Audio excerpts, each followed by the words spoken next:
Hello, magandang araw mula dito sa The Hague, sa Netherlands. Kasama ko ang asylum seeker.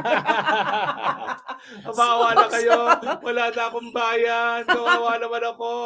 Buti Ayan. na lang nandito si Maharlika at papakainin ako. Pinakain na ako ng sapin-sapin. Yes, doon na lang ko kung siya hindi yan, nagsapin-sapin. pupunta pa ako doon sa bayan at manlilimos dahil ako isang asylum seeker. No? Yes. Pero alam mo, Maharlika, mag-ingat ang mga bangag dahil Ayan. ang huli tayong nagkasama ng buwan ng Hulyo, nayanig ang mundo dahil nagkaroon ng pruweba na bangag ang mga bangag. Anong Yes. pasasabukin nating maging magkasama na naman tayo sa Amsterdam? Nung last time nayanig sila, kala nyo ha, wala kami ebidensya na bangag kayo ha. Hoy, ang sasabihin ko pa sa inyo, 3 verification meron kami. Kaya yung mga kasinungalingan na sinasabi ng mga ahente-ahente nyo na wala namang alam, wala po yan sinabi sa mga high-tech verification na ginawa ng mga Amerikano at iba pang mga lahi, no? 3 verification po yan. Yes. Kaya nga, mag-isip kayo ano na naman ang mangyayari sa inyong magkasama na naman ang Maharlika at si Spokes Harry, di ba? Correct. Mayanig na kayo dahil malapit nang matapos ang iyong mga panahon at ang mga Pilipino gising na sa katotohanan na kinakailangan ng tunay na pagbabago na imposible habang nandiyan ang mga bangag. O, di ba? Correct. Dahil ngayon talaga grabe yung Spokes, yung reaksyon ng ating mga taong bayan sa buong mundo. Imagine niyo yung hindi masyadong mapolitika, nagsilabasan sa kanilang mga bahay para talagang magprotesta at ipakita ang pagmamahal kay Pangulong Duterte at syempre sa bayan. Kasi alam mo, hindi lang si Duterte naging issue eh. Correct. Nung sinurrender nila sa dayuhan ang isang dating presidente para sa di umanong mga kasalanan na ginawa sa Pilipinas. Bakit? Tayo ba'y walang gumaganang hukuman? Tayo ba'y nasa ilalim pa ng mga kaputian para kinakailangan na dayuhan na maghusga? So parang nagkaisang bayan, hindi lang dahil sa kulay pa ginawa nila, pinakidnap ang isang presidente at dinala sa isang dayuhang lugar na dapat hukom na Pilipino ang naghuhusga. Yes, kaya naman talagang ang mga Pilipino all over the world ay nandito sa the Netherlands. Kahapon talagang may mga nasalubong ako, Spokes, galing kami dun sa Tulips Garden from Ireland, and kanina sa amin kung saan kami nakastay, galing ng LA, shout out kay Ma'am Tina na nakasabay namin sa breakfast, and yung mga taga Germany talagang nakasabay din namin. Talagang sila ay kumikilos. Talagang nagsi-speak up day. Kaya naman natatakot ang mga bangag ngayon, lalong nagbabangag. At ngayon, bispiras ng birthday ni Presidente Duterte. Anong gusto ni Presidente Duterte? Mag-speak out ang lahat. Huwag kayong matakot kahit kanino dyan. Sa NBI, sa kapulisan, huwag kayong matakot. Karapatan nating mag-speak out. At habang tayo tinatakot at sinusupil ang pananalita, lalo natin silang bingihin sa ating pagsisigaw hanggang wala na silang marinig dahil sira-sira na kanilang mga eardrum sa ating panawagan. Ayaw namin sa bangag. Ang sarap talaga pag asylum seeker ka na hindi ka na mahahabol. Nek-nek nyo, hindi na ako mahahabol. Kaya ngayon, bangag. O, di ba? Yes. No, actually, dala ko yung kopya dyan. Dala ko yung kopya ng, what do you call it? Authentication. Yung authentication. Ay, extra. nako, yan na po. Dahil yan, isa yan sa ebidensya na talagang bangag at ang dahilan kung bakit tayo pimperson. Alam mo, totoo niyan. Ako may galing sa kongreso eh. Oo. Kaya pwede ba magtigil-tigil na kayo dyan sa sinungaling nyo? Talagang galit na galit sila sa akin dahil ako pinagbibintangan na akong source ng bangag video. Eh, ikaw naman talaga yun.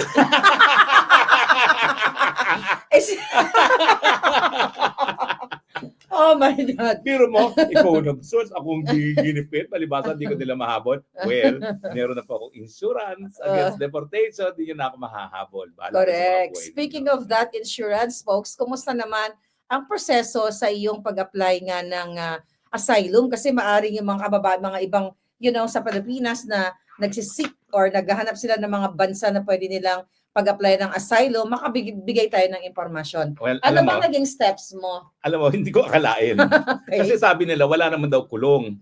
Totoo, walang kulong. Kaya lang, pupunta ka dun sa lugar na 3 hours away from The Hague, tapos yung kanyang facility, walang bus, walang mapuntahan. Ang pinakamayapit na bayan ay 20 kilometers away. Kung ikay magta-taxi, 80 euros each way. At wala namang bus talaga. Ang supermarket, 45 minutes ang lakad. So in effect, hindi ka nga nakakulong, wala ka naman mapuntahan. Mabuti na lang ako'y rinescue ng ating mga kababayan, no? Mga super BFF natin at kumuha ng Airbnb at matapos na ako'y 3 araw na matulog doon sa asylum center na yon, yun nga, sinusundo, hinahatid ako, kumakain ng Filipino food at nandun tayo Diba? sa Airbnb natutulog. Pero alam mo, well, talaga may problema tayo sa Pilipinas dahil bagang presidente natin. No? Pero yung mga nandoon, 80% ng mga nandoon, at there are about 36,000 every year na asylum seekers sa Netherlands, galing sa Africa, nakasakay sa inflatable boats. Oh my God. At ako'y nahabag doon sa kwento na unang-una, minamit ako na mag-ina, nakasling yung kanyang anak na bata. Siya'y galing nga sa isang inflatable boat, nanggaling sila sa Greece, naglakad all the way sa Netherlands. Pero ang sa pinakanahahabag ako, 15-year-old na taga-Africa din, 8 sila na nagbayad doon sa inflatable boat. Namatay lahat ng pamilya niya, nag-iisa na siya.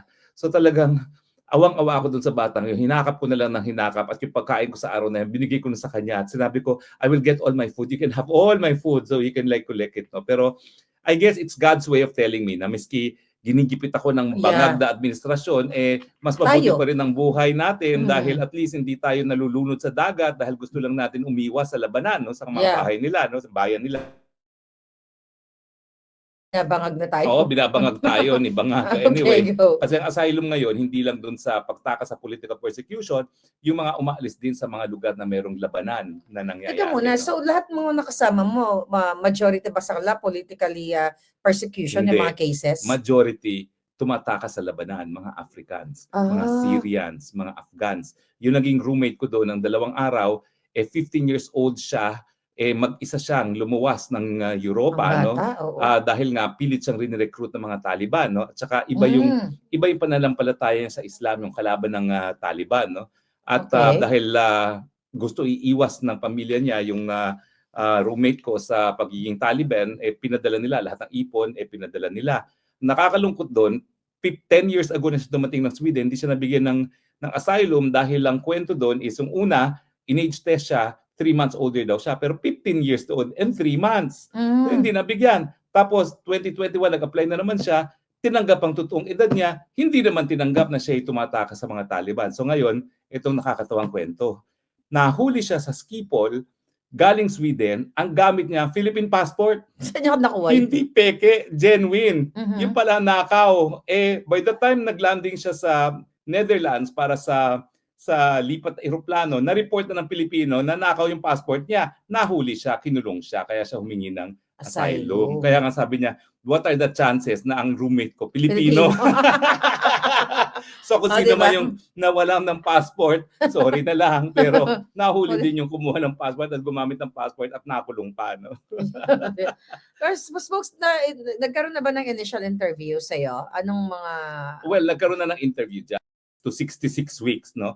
Pero importante kasi, yung pag-apply mo, mayroon ka ng protection na hindi ka na ma-deport doon sa bansa na tinakasan mo, no? O sa Pilipinas. So kahit ano pang gawin nila, mag-red notice pa sila, mag-extradition pa sila, wala na silang magagawa hanggang hindi matapos yung aking application. 1 year and a half ang kanyang duration bago matapos yan, no? Malay mo, wala na siya mga weeks from now. Sana nga next month, wala na no? Malay ko ba kapag next month wala na, di uwi na ako, no? Hindi ko naman ang asylum kung wala na dyan, no? Ang mga nang-aapi, no? So, but anyway, yun naman po yung importante ron. Ngayon, talagang napaiyak ako nung pumipirma ako. Kasi yung pagpirma mo sa application at pagtanggap na application, doon ang nagbibigay ng protection.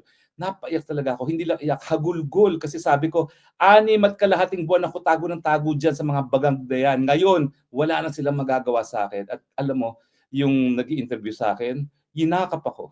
Dahil talagang grabe yung hagulgol ko na talagang for the first time, di na ako kinakailangan magtago. No? Alam mo naman, buhay ko, nagko-costume, nagpapanggap. At ngayon, darating ang panahon, papakita ko sa inyo kung ano mga itsura ko. Ako yung nagtatago sa mga bangag. Ay, nako, ngayon, hindi na ako kailangan magtago. Bahala kayo sa mga buhay ninyo. Nandito na ako, may karapatan na ako bilang asylum seeker. Yes. So, ano ba yung mga balita doon sa Pilipinas? Kasi, balita, from your friends, talagang, alam ko naman na hinahunting tayo pareho, hindi lang ikaw.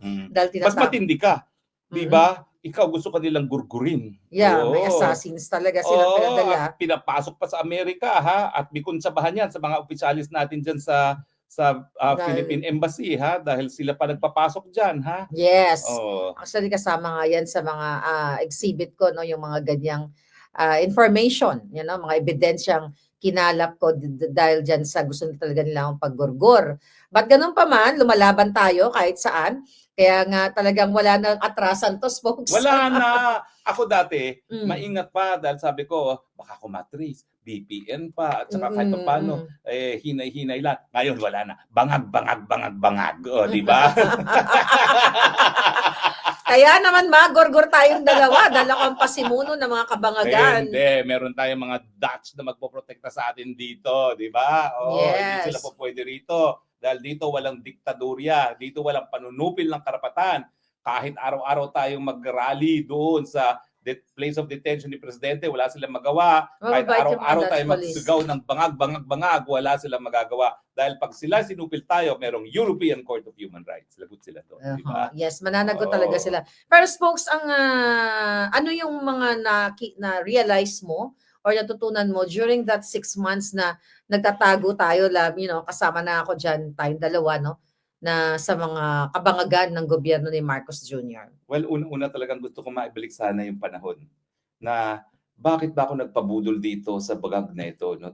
Talagang sinabi ko, ako, meron din akong ama. Ang ama ko may mga pagkakasala. Bakit ako magbabayad ng sala ng ama ko?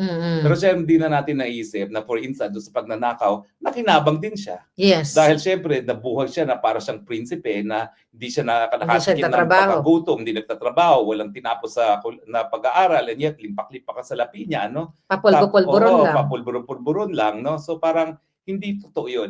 Nasasabihin natin na palibasa anak siya, hindi niya kasalanan. At saka, yun nga Nakinabang sa pera ng kasi bayan. ang problema kasi Nagkamali talaga tayo doon. sumunod ako kay Inday Sara, kaya pikit mata. Sabi ko naman, baka nga babaguhin ang kasaysayan ng Pilipinas. Hindi pala, mas malala. Kasi Pero you'll never know. Baka may purpose ang lahat ng ito. well, ang purpose wag na natin talaga silang Pabayagan. Wag nang bumalik kung mawawala. Wag nang magbabalik at wag magpabudol muli. Yes. Talagang ang kanilang mga ginagawa sa bayan, genetic. Yung pagnanakaw, yung pagiging diktador, nasa dugo na sila. Nasa dugo na nila yan. Wala na yan. Hindi na magbabago yan. Anong nakikita mo dito na ang dramatization ni Amy Marcos na tinanggal na siya doon sa alyansa ng mga bangag, kesyo hindi na mention yung name niya doon sa last nilang sortie, at itong si Amy parang may eksena na pinagkaroon nga ng hearing dito sa Foreign Relations Committee na kung saan parang sa isang banda yung mga iba gustong papaniwalain na parang more on for PRRD itong si Amy Marcos. Kasi ako, I don't buy that. That's BS. Kasi alam ko for sure na itong si Amy, di ba, talagang hindi niya booking na yung kapatid niya ay bangag. Kasi kung I don't know, kung matatandaan mo, last year, ay nangako yan siya through dun sa common friend natin na magsasalita na si Amy Marcos, sasabihin niya sa taong bayan at saka sa kanyang kapatid na si Bangag na mag-rehab ka na muna, magpahinga ka na muna, hindi yan maganda sa taong bayan. Kaya, sasabihin na daw ni Amy Marcos yung totoo na addictos yung kanyang kapatid. So, anong point mo ngayon sa nangyayari ngayon na spokes na mga drama ni Amy? Well, alam mo to, ako talaga gusto kong paniwalaan si Amy. Mm-mm. Alam ko, nagtatalo pa tayo ng mga panahon na yon. No? Pero Yeah. sabi ko is, kung talaga namang gusto niyang ang kanyang kapatid, di matagal na niyang tinalikuran si Inday Sara. At naalala ko pa nga yung nagpunta kami dun sa bahay ni Ivy, kung saan nagpunta rin si Bibi Sara, isang araw matapos siya magbitil sa DepEd, meron lang kami pag-uusapan, singin si Amy. No? So talagang, ako talaga, nabola din. Kaya lang, naging malinaw sa akin nung nagkaroon ng rally ang alyansa sa Ilocos Norte at pilit pa niyang pinuntahan yung kanyang kapatid para itaas ang kamay niya. Yeah. Talagang yun, talagang malinaw na talagang gusto lang niya mamangka sa dalawang ilog. Anong nangyari? Number 18 siya ngayon. Kung siya ay naging consistent sa mulat-mula at sinabi niya na talaga na paninindigan ko ang mga Duterte dahil hinayaan naman nilang magkaroon ng mapayapang libingan ng kanyang ama, siguro nasa number 5 siya dahil si Bongo na loyal kay Duterte, ayun, number 2, number 1, di ba? Pero namangka siya sa dalawang ilog. Ngayon, hindi na siya makabawi at ilang buwan na lang, ilang linggo na lang, eleksyon na. Number 18 na siya. Hindi ko naman alam kung talagang ito namang si BP Sara, kung magpapabudol muli, di ba? I Ang don't tingin think ko, so. Hindi na. Ang tingin Hindi ko, na mapapabudol si Kasi Inday. ilang beses naman sinabi ni BP Sara na never again to the Marcos, di ba? Ilang beses naman niya sinabi yan Hindi naman Yeah, niya sinabi privado niya yan. Sinabi naman talaga niya yan, no? Pero sa akin, nangihinayang ako kay Amy. Kasi ang feeling ko naman, may punto talaga na talagang may utang na loob kay Presidente Duterte. Kasi yung pinakiusap naman niya yung libing ng tatay niya, talaga namang siya yung tagalakad kay PRRD, no? Pero yun nga, dapat naging consistent na lang siya. Dahil kita mo ang Duterte youth ngayon, nangakalampag sa party list, no? Si Bongo, number 1. Kung di siya namangka sa ulo, baka nasa top 3 siya ngayon, di ba?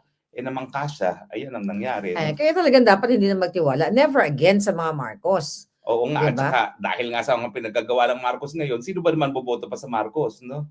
Ay nako, sabi ko nga sa iyo pati nga dyan sa congressional race, no, kung meron lang sanang tumakbo laban kay Sandro, baka matalo pa si Sandro sa Ilocos Norte mismo Yeah. Di ba? Kasi kitang-kita naman ngayon kung ano yung ginagawa nila. Bago tayo dun sa birthday, no, bisperas na ngayon nag-celebrate kami actually palangga, but tomorrow ang dami talagang for sure na mga ngayon pa lang nagbabiyahe na papunta dito. Anong ano mo, Spokes, yung opinion mo dito sa ginagawa ng TRICOM sa patuloy na pagigipit sa ating mga kapwa critics or vloggers dyan sa Pilipinas? Ay, nakakalungkot po talaga yan. No? Dahil, ayaw ko sana magsalita rito dahil ako tumatay yung abogado nila sa Korte Suprema. Pero ulitin ko lang kung ano na sinabi ng Korte Suprema. Napaka-importante ng malayang pananalita sa demokrasya na ang ipinagbabawal ay hindi lang yung aktual na panunupil.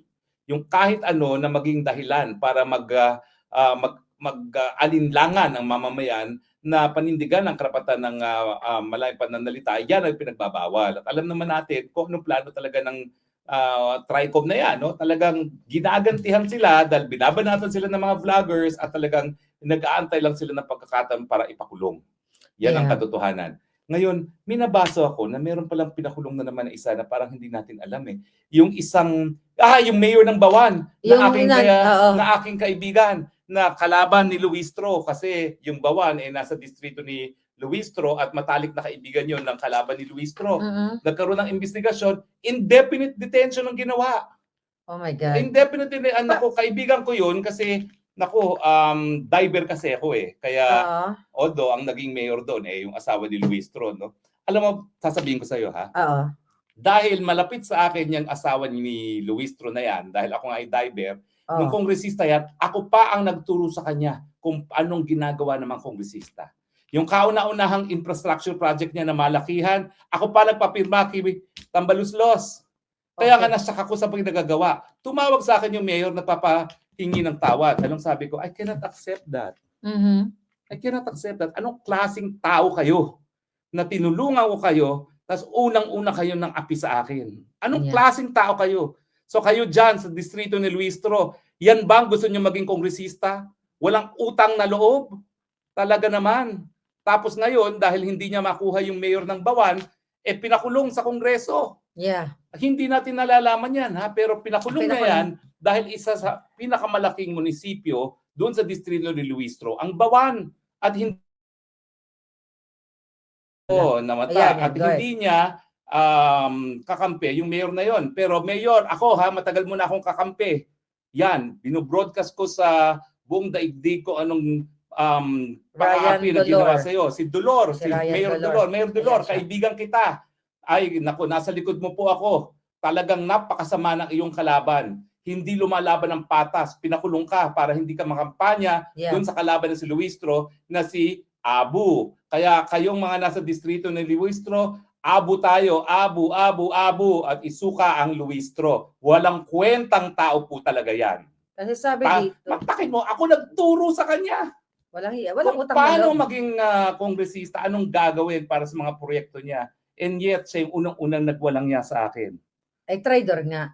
Traidor. Tapos ngayon, itong si Dolor, pinakulong pa. Di umano dahil daw sa korupsyon. Ay, bakit hindi nyo kasuhan? Yeah, ba't hindi nyo kasuhan? Kapag napatunayan, ang korte dapat magpulong. Pero dahil nga eleksyon, ang kanilang pakay ay hindi makampanya itong si Mayor Dolor. Kaya pinararating ko po kay Mayor Dolor, ha, nasa likod niyo ako. At ang mga botante dyan sa distrito na kung saan kabahagyang Bawan, wag na wag niyo pong iboboto ang mga ingrato, ang mga traidor, at ang mga takot sa taong bayan, sa mandato ng taong bayan na dinadala sa pangangapi para sila ay manalo. Yeah, kasi wala naman siyang kaso na na-charge siya or whatever. Wala, parang ako lang Convicted din siya, yan. parang ikaw. Parang ako lang din yan Oo. dahil talagang gusto nilang patahimikin ako. Dahil hindi lang umattend sa Senate hearing, ay sa House hearing. Oo. Tama? So it's the Oo. same pattern kay Colonel Grijaldo, sa mga Oo. vloggers. At saka alam mo, nagpanggap pa sila, kunwari hindi daw si Luis Ru nag-sponsor ng resolution. Mali po yan eh. Kasi ako naging kongresista. Walang resolution na dapat i-file tungkol sa isang lokal na congressional district na hindi ang nag-file ay yung congressman ng distrito na yun. Natural. Respetuhan lang yan. So talagang ano yan, kontsaba na i-file yung resolution na yan para ipakulong si Mayor Dolor, no? Kaya nga sinasabi ko doon sa aking mga kakampi, puntahan si Mayor Dolor at sabihin na nasa likod niya tayo. At siyempre po, nakikiusap ako, iboto niyo po si Rani Abu at wag na wag ang mga traidor. Traidor. Yeah, so the same pattern talaga, the same style ang ginagawa sa atin, no? Huhulihin ang kalaban. Ganon din yung gusto nilang gawin sa mga vloggers. Mga vloggers kay SAS, di ba? Nakakasuhan. At ako, kasi gusto nilang ma-take down yung mga Facebook pages natin, spokes eh. Yan yung nakikita during the election season. Kaya yan talagang inaay ng mga bangag para mawala nga tayo. Dahil syempre, mas namamayagpag, no? Ang mga anti-bangag o anti-bangag critics or mga vloggers. Kaya naman gusto tayong patahimikin lahat. Gusto lahat tayong gurgurin. Lalo na ngayon, di ba? Ngayon, ang dami-dami mga Pilipino talagang nagsisisigaw na sinusuportahan ng Pilipinas at ang Pangulong Duterte, katulad nga dito sa Daig. At bukas, ang laki-laki ng mangyayari mga selebrasyon. Happy birthday. Happy birthday kay Pangulong Duterte, although it's not happy dahil pinakidnap siya, but happy na rin dahil ang mga tao talagang nag-effort, nagpamasahe, gumastos, all over the world to, hindi lang sa the Netherlands. Kaya naman, ngayong bisperas pa lang, nagta-travel na talagang ating mga kababayan sa iba't ibang bahagi ng mundo. So ikaw, spokes, matagal ka na rin naman sa politika, ano? Ano tong nakikita mong magiging impact sa taong bayan, sa mundo, yung mga effort ng ating mga kababayan na talagang they spend their time and money just to show support to our former president, Rodrigo Duterte and the Philippines? Well, ako, yung mga member ng TRICOM, ng WADCOM, magpakalasing na po kayo sa kapangyarihan dahil tapos na ang inyong mga karera sa politika. Hindi kakalimutan ng taong bayan kung anong ginawa ninyo sa mga Duterte. Hindi kayo mapapatawad. Lalampasuhin kayo ngayon sa eleksyon. Yan po ang aking prediction. Yang si Luis Ru na yan, lampaso yan, tutuan kay Rani Abu. Dahil talaga naman pong nanalo lang naman yan dahil lang tumakbo dun sa distritong yon, yung anak ni Rani Abu, no, na 3-term yan. Kaya ginagawa lahat ng paraan para mawalan ng boto si Rani Abu sa pamamagitan ng pag-aresto at pagkulong doon sa pinakamalaking munisipyo dyan sa distrito nila. No? Pero ngayon naman po, bago na ang daigdig. Yung mga iba na nananahimik, nagsasalita na, yung mga meron lang, nakikisapi na sa pagtipon-tipon, no? Sabi ko nga, dapat bayaran tayo ng Netherlands dahil naging tourism promotion ng mga Pilipino. Dapat gawa ng rebulto si Presidente Duterte dahil sa kanya tumaas ang turismo. Baka mamaya mas marami pang mga turista magpunta ngayon mga Pilipino dito sa Netherlands kaysa sa Paris. Dati-dati, pinakamalalaking turista, Paris, London. Ngayon, lumalaban ang Netherlands dahil lahat ng Pilipino, maski hindi nila nakikita personal sa Presidente, makarating man lang doon sa lugar kung saan siya nakadetine, alam nila na pag nandun sila, nararamdaman ng Presidente natin ang kanilang suporta at maraming po talaga salamat sa inyong suporta. Yes. Spokes, ako sa nakikita ko kay Vice President Sara, hindi siya talaga power hungry, no? Katulad ng mga bangag dahil kung babalikan nga natin ang 2022 election, mas malakas siya, di ba? Pwede siya talaga magpresidente, pero pinagbigyan niya ang Marcos Bangag, which is nabudol nga tayong lahat. So let's say for example, itong mga pagtitipon ng mga taong bayan sa buong mundo, buong Pilipinas, dahil Sinda hindi naman nananawagan na talagang mag-aklas o mag-alsa yung mga tao para palitan ang presidente, although nananawagan ang taong bayan na mag-resign si Bangag. So let's say for example, talagang talagang nagbunga ito at si Vice President Sara ay ayaw niyang maging presidente. Kunwari lang, sino ang pwede? Well, unang-una, lilinawin natin ha. Hindi nagtatawag ng ganyang Yes. revolusyon ang BP. Kasi alam naman niya na bilang isang Andito ka na. Pilipino, Andito ka na. kahit papaano, kinakailangan Andito ka na. bigyan natin ng kahalagahan Sa ating labas. saligang batas. Okay. Pero kung talagang ang Sige, taong sige. bayan maghusga na Sige. sipain ng mga bangag, walang magagawa. Nagbablog-vlog ka. Kinakailangan gawin Pero- niya ang kanyang katungkulan bilang isang Mali. vice-presidente. Si At siya talaga Sheena nasa labas. ang magsasucceed as president. Susundin Sa ka tingin niya. ko po, Susundin ka niya. hindi para tanggihan ni BP Sara ang paghamon kung mangyari yan. Kasi yan talagang trabaho ng vice presidente. Kapag wala ng presidente, siya magsasucceed para walang power vacuum. So ayaw ko mag-speculate na mangyayari yon na kapag nawala ang isang presidente dahil nasisanti ng taong bayan at legal naman yan, nagawa na natin 2 beses, na hindi tatanggapin ni Inday Sara ang paghamon. Tingin ko tatanggapin niya dahil abogado naman yan. Obligasyon niya yan. Yeah. Pero hindi, kunwari lang. Kunwari lang. Ayaw niya. Kunyari, talagang, mag-rest na ako, focus na ako sa family ko. So, ano ang pwede? Ang possible lang, legally. Ay, kapag hindi tinanggap yan ni BP Sara, meron tayong order of succession. Pagkatapos ng Vice President, nandyan ang Senate President. Pagkatapos ng Senate President, nandyan ang House Speaker. Let's say mga military. Well, ang military, depende naman po yan kasi alam nyo, sa saligang batas natin, ginawa natin protektor ng taong bayan ang military, no? Nung proteksyon ng taong bayan, no? So, sa akin, wag sana mangyari, no? Pero meron na tayong mga president, okay? Kung hindi tatanggapin ni BP Sara yan, baka militar mismo ang mag-rule. Wag naman sana mangyari yun, no? Dahil meron na constitutional successor. Dahil kaya nga, naghalal tayo ng Vice President para hindi mangyari yon na walang mandato ng taong bayan na mamumuno. Malinaw po tayo ha. Sorry, yung mga gustong maghabol ng incitement to sedition, hindi namin sinabi yun. Yeah. Yes. Thank you, Spoke, sa magpapaliwanag mo, no? Kasi nga, kaya ako naitanong doon. Kasi na-meet ko si Vice President Sara. Wala ako nakikita sa kanya talagang gigil na gigil siya na yung bangag, no? Ang nakikita ko lang kay Inday Sara na focus siya na ibalik si Pangulong Duterte dahil illegal siya na kinidnap ng Marcos Jr. Ang sabi nga niya, move on or mag-focus tayo sa ating mga buhay-buhay. Pero syempre, yung mga tao, hindi naman kayang pigilan yan, Inday. Oo nga. Well, ako nga, humahanga ako sa kanya na habang iba ay talagang naglalaway sa kapangyarihan siya, parang ayaw na niya, parang gusto na lang niya manahimik. Pero sinasabi rin niya, pinasok ko ito. In fact, sinabi niya yan sa tatay niya. Kasi nung minsan, pinaparesign siya ni PRRD, hindi lang as Deputy Secretary, kundi as Vice President din.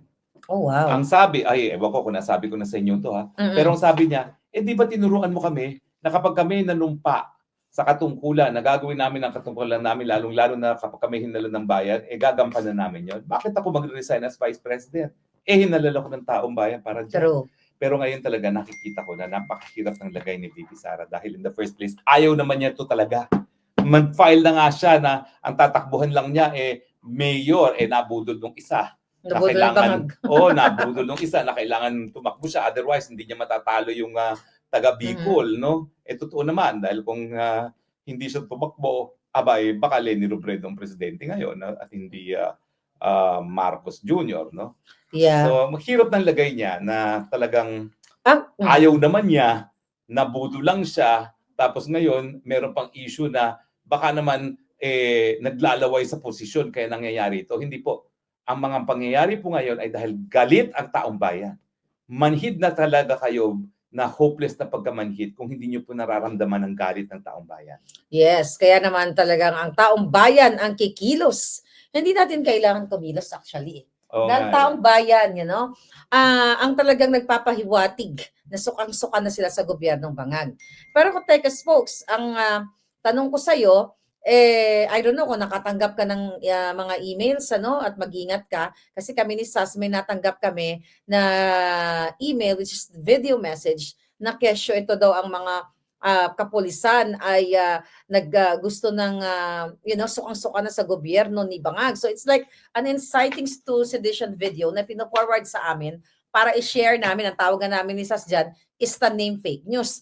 Ikaw ba, pag ikaw ay kung talagang ikaw ay matapang na tao na may panindigan para sa bayan, magko-cover ka ba ng mukha? Correct. At sabihin mong ano? At saka bakit ka dakdak ng dakdak? Kung gusto mong magrevolusyon, edi Lumabas mag-revolusyon ka. ka. Bakit siya mapapasok kay Sas o kay Marley? Bakit papabroadcast mo pa sa Buljakan? Hello, masyado ka namang publicity hungry. I know, kaya mag-ingat kayo mga Walang palangga. exciting to sedition dyan. Sinasabi nga namin, uloy, binobola nyo kami dahil gusto nyo i-broadcast namin para madimanda kami ng inciting to sedition.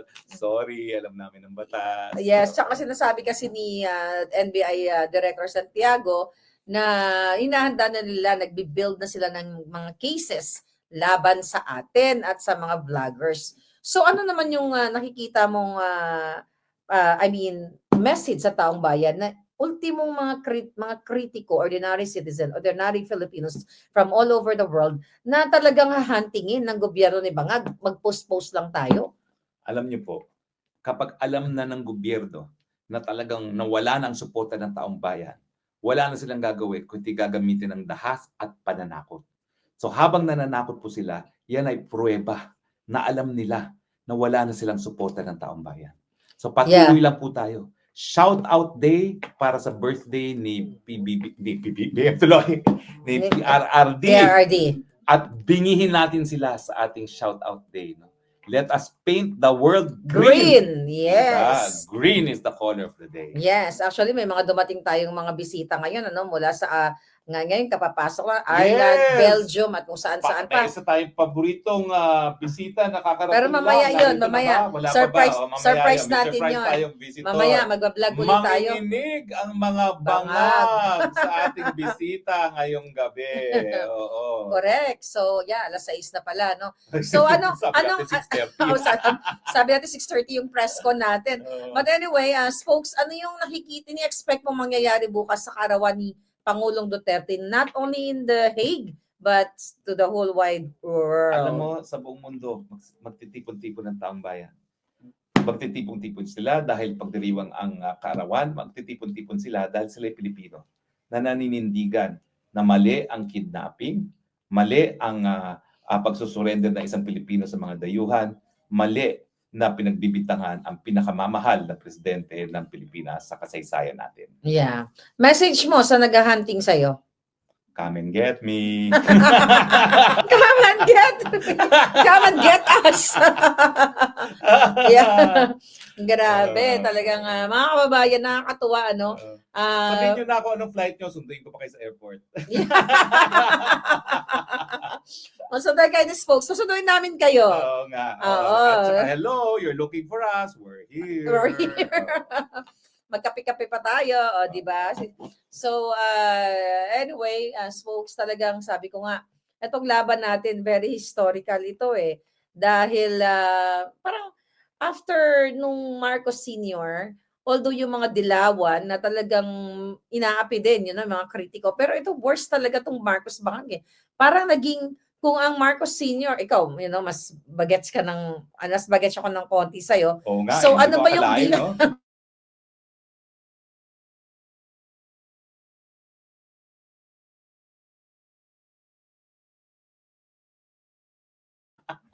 Yeah, may pinag-aralan yung senior. Walang bisyo yung senior. Ito talaga, bangag talaga, So, yes, ayun lang muna yung mga update natin. Spokes, may sasabihin ka pa ba sa ating mga palangga? Well, alam niyo po, napakahirap ng aking naging buhay nitong nakalipas na 6 at kalahating taon. Nagpapasalamat po ako sa lahat ng mga nagbigay ng suporta. At dun sa mga nag-aalinlangan pa kung magsasalita, alam niyo po, may Panginoon nagbibigay proteksyon dun sa mga nasa tamang landas. So manindigan lang po tayo, ipaglaban po natin ang bayan dahil kung hindi po tayo paglalaban ng bayan Pilipinas, hindi po yan gagawin ng dayuhan para sa atin. Yes, kaya naman mag-antabay lang po kayo dahil ang oras actually dito is alas 6 na ng gabi. Yung mga pumupunta dito sa The Hague, particularly sa ICC, Ang mga tao doon kasi come and go, come and go. You guys are welcome na maging part nitong history na ito na talagang magpakita ng suporta. Yung iba nagdadasal, pwede rin kayong kumanta, basta wag lang sobrang lakas, wag lang tayo nakaistorbo sa komunidad. At everyday may mga pumupunta din mga palangga natin doon, nandun yung mga vloggers at kung sino-sino pang mga kaalyansa natin para sa bayan. At paalala ko lang Spoke kasi yung mga reporters at yung mga may mga pumupuntang bangagan mga dilawan doon sa ICC. Paalala ko lang na wag niyo silang parang i-provoke or something kasi yun yung gusto nila para makakuha sila ng grounds para ibato sa atin or maybe they will report us as Pangulong Duterte's supporter, right? What do you think about that? Kasi parang minsan may mga gano'ng commotion. Alam nyo, ayaw ni Presidente Duterte na gawin natin yan. Yeah. Alam mo, nung siya'y presidente, hindi niya pina-impeach. Pinagbawalan niya impeachment ni Lenny. Di ba? Sinabi niya, kalokohan yan. Why will impeach her? Pabayaan niyo siya dyan, okay? At hindi siya nag-isip na, mangbenga ng kahit sino. Mangbenga, oo. Pwede niyang ipinakulong si Noynoy Aquino at ang kanyang mga kaalyado. Walang ganong inisip ang Presidente Duterte dahil ang inisip niya, daming problema rito, poproblemahin ko pa kayo. No? So, wag niyo na pong gawin yan dahil hindi po yan gagawin ng Presidente Duterte sa kanila. Bagamat, welcome to the Netherlands, Leila de Lima. Yeah. Welcome kang pumunta dito bukas sa birthday. Yes, magkita-kita tayo. At papakitaan ka naman namin kung na sibilisado naman kami. Kaya lang, hindi ka talaga mahal ng tao doon bukas. Hindi talaga kayo mahal ng tao. Sabi ko mga Spokes kanina, imagine mo, kung ako ay hindi ko gusto ang Pangulong Duterte o let's say kung sino man kinikriticize ko, hindi ako mag-spend ng time and money para to travel, di ba? Pero sila, they spend their time and money to travel dito. Alam niyo, mga walang sweldo yan habang nagpupunta sila rito dahil bukas, araw ng trabaho, talagang nag-leave. Nag-option sila na wag nang magsweldo. Tsaka ang layo ng mga pinanggagalingan. Hindi lang naman dito lang yan sa Netherlands, from all over. Yeah, I mean si De Lima, tsaka yung mga bangagan na supporter. Kumbaga, kung ayaw nila kay Pangulong Duterte, bakit pumupunta pa siya dito para gumastos ng pera? Kasi alam niya na walang boboto sa kanya dahil siya ay number 1 kalaban ni Duterte, kaya kumukuha ng eksena, Gumagawa ng eksena. Yung konting mga dilawan pa na diehard para bumoto sa kanya. Pero alam mo, ang issue dito hindi na Duterte Marcos. That's true. Ang issue na dito, Pilipino at dayuhan. Yan na talagang tunay na issue rito. Yes, kaya naman mga kababayan, nandito lang kami ni Spokes na maghahatid sa inyo. Baka magbalik kami mamaya at may bago na naman tayong pag-uusapan at may mga bisita tayo mamaya ng bonggang-bongga. Ito po si Maharlika at si Spokes Harry. Yung Spokes ng Bayan nagsasabing, advance happy birthday to you. Happy birthday to you. Happy birthday, Tatay Digong. Happy birthday to you. See you sa ICC tomorrow. Bye. All right.